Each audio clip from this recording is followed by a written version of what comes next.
another video with me, Country Wood Girl, and today I'm bringing you a really cool video of a bookcase. Now I'm pretty sure if you're into woodwork you will have seen this 1,000 times online before. You can get all sorts of variations where it almost looks like a football cut in half and it's all over the spot. However, we don't have that kind of wall space to build one of them, so we are doing a slightly different design on it. And as you can see, it's just 3 uprights and 1, 2, 3, 4, 5 horizontal. So you will still get that curved effect, but it won't be as big as some of them you see online. But like I say, we don't have the wall space for doing one of them big ones. And also with the big ones, you've got to really think about what you're going to be putting on the shelves, because you do end up with tiny little bits all over that it's a bit pointless. You can't put books on them, you just have to find little ornaments or something. Where this one is wanted for books, so we want to keep it as usable as possible. So we are going to be making this out of oak today. It's really simple, really easy, and I really hope you stick around to the end of the video to find out how this turned out. And if you do enjoy this video, any point through this video you think, oh, this is good, hit that thumbs up button for me because it puts a massive smile on my face. Check out all my other videos, and let's crack on with the build. So first things first, we need to find the timber that we are using. Now this is the timber store where we store all the timber that are in for jobs or ends of jobs. And so we are going to be using oak. So this whole bay is actually oak, so I'm going to be ratcheting through this oak to find the nicest boards that's going to work well for the job. So it's literally lift one out by one, put it on the cross cut and get them cut, and you can start milling from there. So that's exactly what I'm going to do.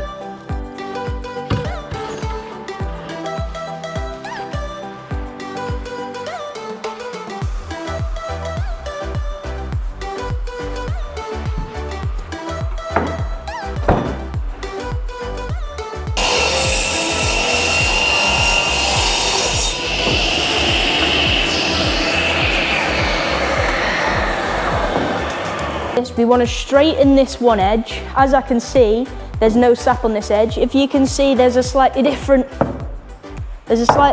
colour here running up. That's your sap. You don't want that in your furniture, especially not with oak. It doesn't look very nice, and oil doesn't take to it very well. And yeah, just don't use sap in oak, basically. So we won't touch that bit. So we're going to go off this nice square edge.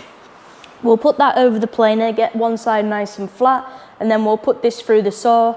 My finished widths on most of my shelves are 190, so I'm going to put it through the saw at the minute at 200 millimeters. That gives me 10 mil to play with after I've got it planed up to square everything up after. So yeah, flatten this side through the saw at 200 and stack it on a trolley, ready for all the pits to be put through the planer.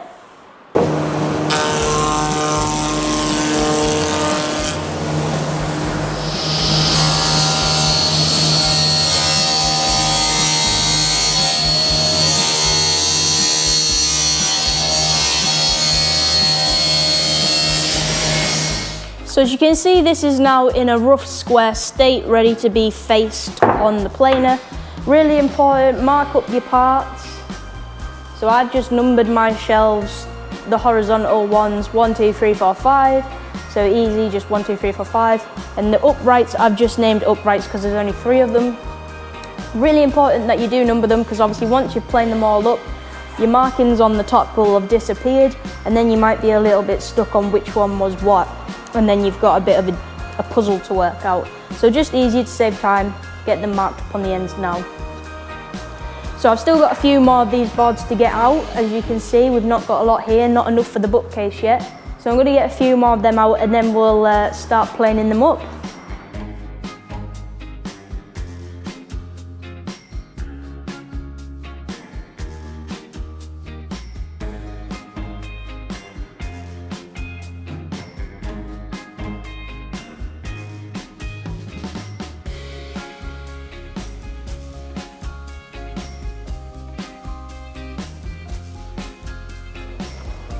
So you can see now that we've got them all roughed out. We've got 3 uprights and we've got 5 horizontal shelves. So as you can see, 1, 2, 3, 4, 5, 1, 2, 3, 4, 5. And then we've got 3 going this way, 1, 2, 3. So that's all the timber we actually need for this. So next it's time to get them faced on the planer and then get them underneath. The planer just lifts up for the thicknesser and then they can go through and all be thicknessed. We're aiming at getting these 20mm thick.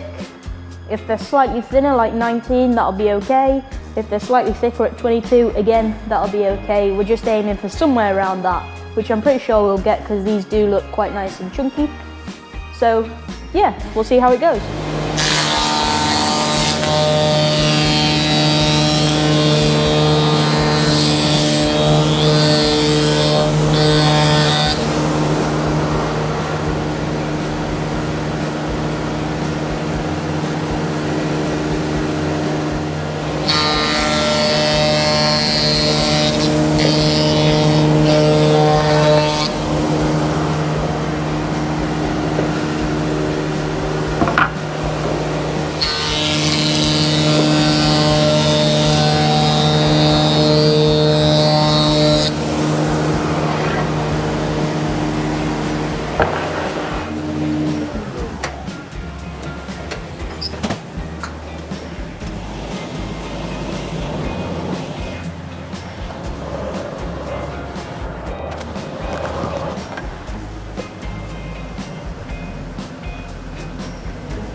That's great.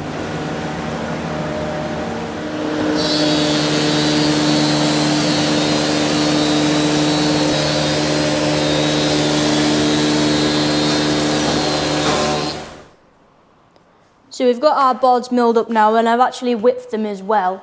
The width in it isn't too critical because we're going to be putting big curves on anyway, so I've just got to mill over on each one what it wants to be. But to do that process, you literally edge it on the planer, nice and square, stick it through the saw, and then put the cut side back over the planer so they're both nice and smooth and parallel.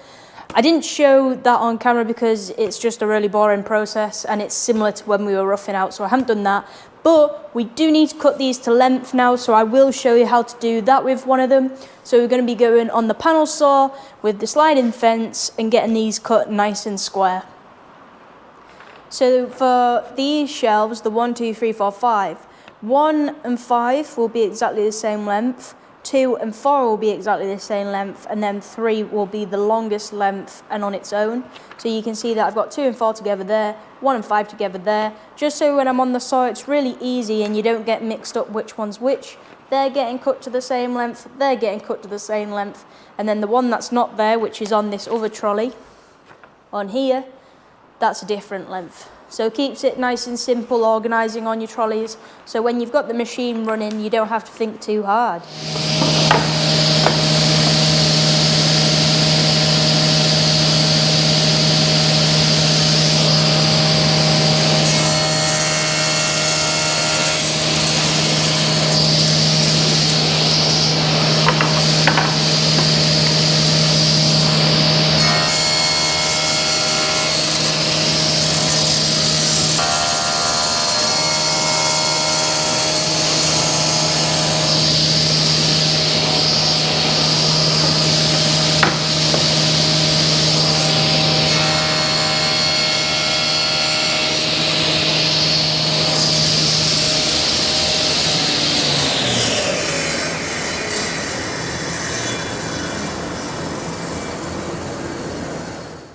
So just going to quickly show how I'm going to get this ready for drawing a curve on. So, not this one, we'll do one that's not already done, that'll be a good idea. So you want to choose your face side. We do have a bit of roughness here, and this will be the bottom shelf. So that'll be best if we can keep that on the bottom. And then I'm looking at this and I'm thinking, I'm not too sure, this knot looks great on the front. saying that it will get cut off with the curve. So then think about the curve, and the grain's actually going the other way. So if I was to flip it this way, that would kind of work out well because the grain's kind of got a slight curve in it already. We need to get rid of this rough corner. And then underneath, most of the roughness is actually to the front of the board, so it'll pull it in, making it look better on the front. So let's go with that as the front. So once you've decided this is the way up it needs to do, you need to face mark it. Once you face marked it, that's how it's going to go. So you know, as the process continues, you know which is your front and face side. So then what we want to do is we want to find halfway. So we can mark a centre line. Now this particular one, which like I say is the bottom, this is, what are we? We are 1100 long, so half of 1100 would be 550.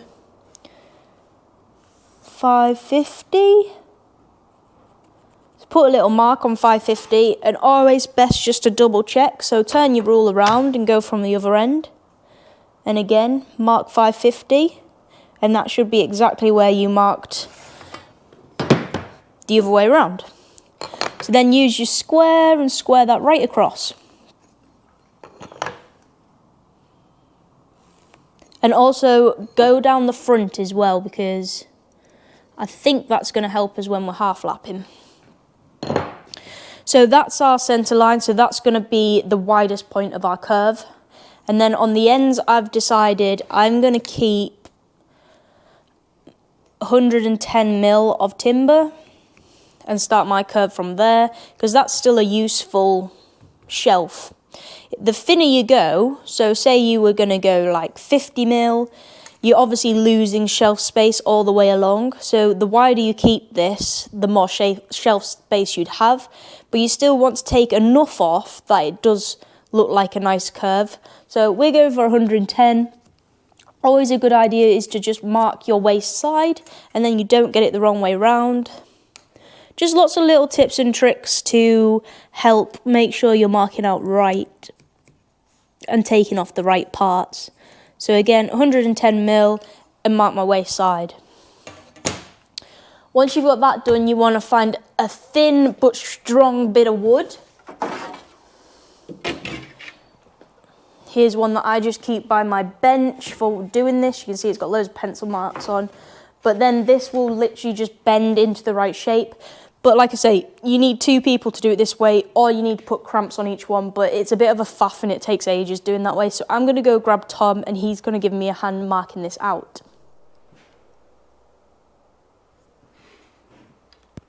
Right, so I've managed to grab Tom, and we did do a test one, and it didn't quite work because we couldn't both hold the bit of wood. We tried with a thinner piece of wood, and it wasn't giving us a true curve. So Tom's come up with a really good idea of putting a ratchet strap on it, and we're just tensioning and non-tensioning to the curve. It's actually working really well, giving us a nice true curve. So we'll just show you. So we've actually already tensioned this ratchet to the correct amount. We tried to keep the ratchet parallel with the bit of wood, just so the wood is centered as well. Put it onto your marks, hold it down. You could probably definitely do it this way on your own as well.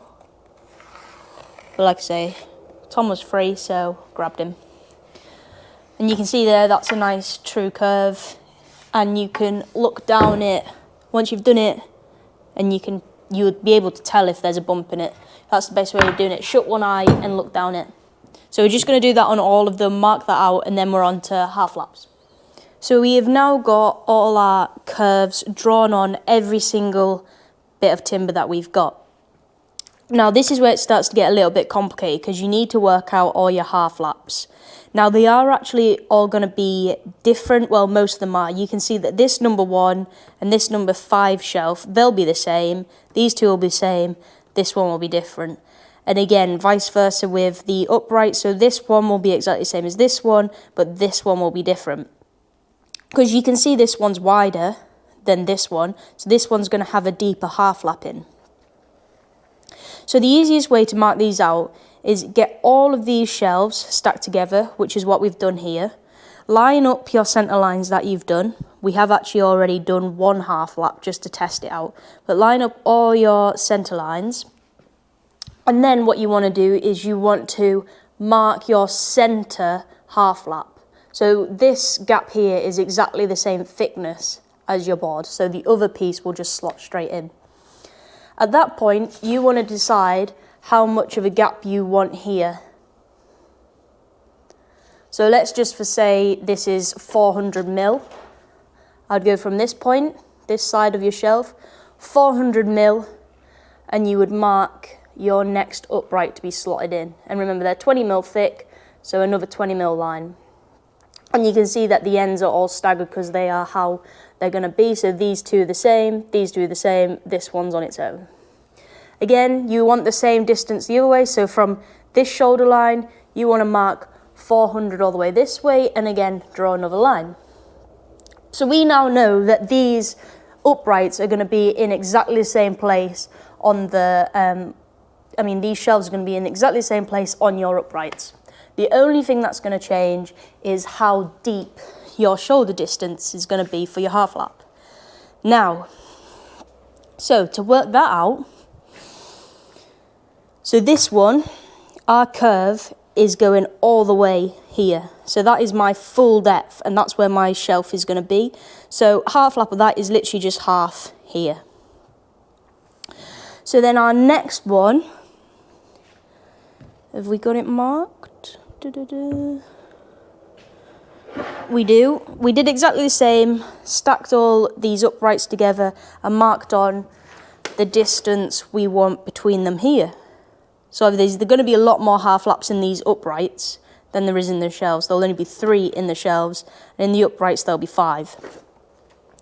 So you can see here, we've got our centre, and then we worked out, I don't know what we went with, just say it was 300 mil. We went 300 mil up, drew our mark for our shelves, 300 mil up again, marked our scribe again.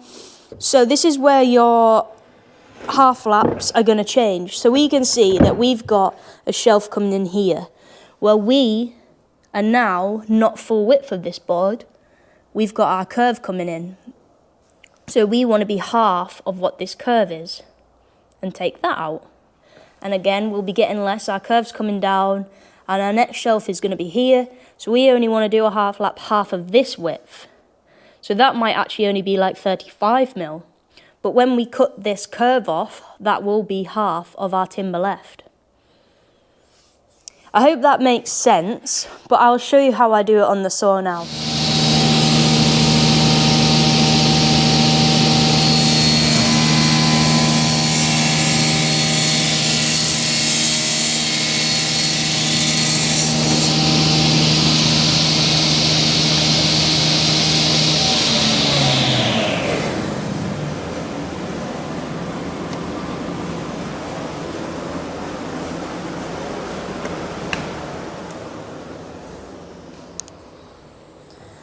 So at this point you can check if your half lap is half. So here, yeah, 61.5, and then just check the top. And that is showing 61.5. So we know we are bang on halfway.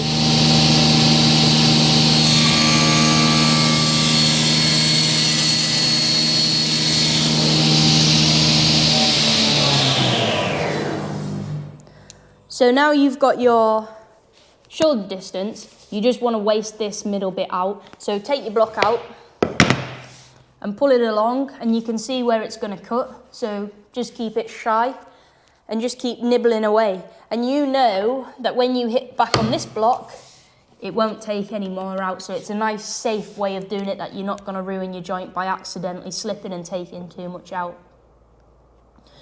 So we'll just nibble that away and then we can get the other side done.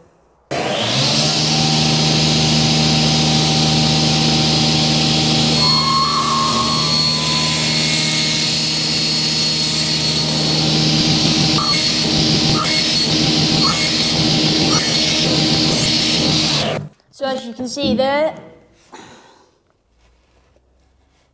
our first half lap in this upright.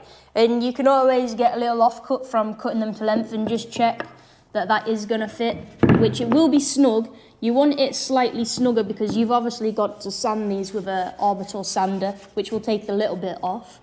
As you can see, that piece of wood is slotting into there, nice and tight, and that's exactly what we want.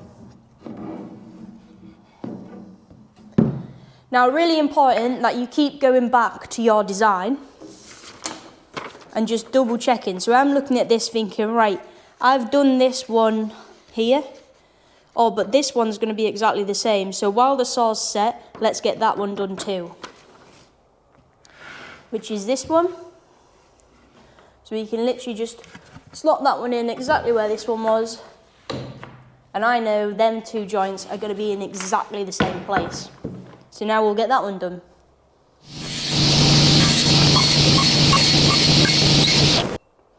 So you can see now that these two are in exactly the same place, which is exactly what we want. So we know when we push things together that this one and this one, our heights are still going to line up exactly the same. So it will look really neat and professional. Now, while the saw is set to that height, we know that the other side of that half lap, so this number 3 shelf, will need exactly the same. So we'll get that done while the saw is at the right height.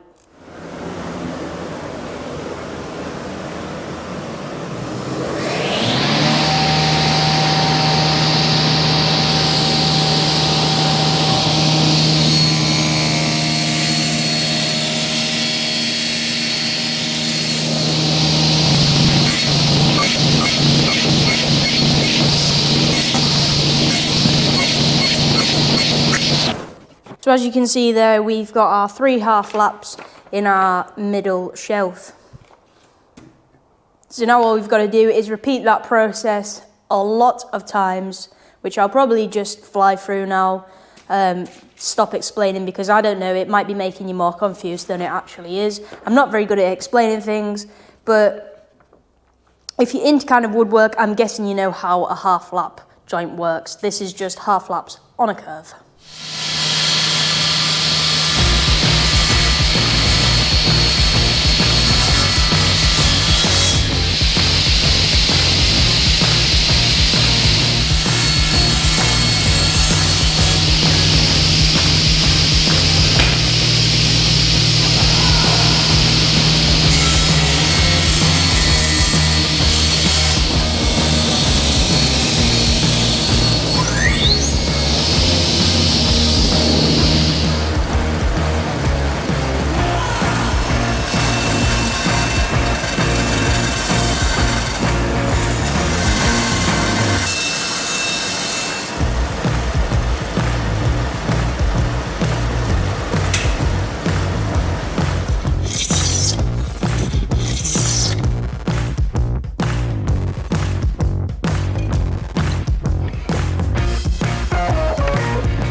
And here you can see the bookcase finally done and on the wall. It is all filled as well.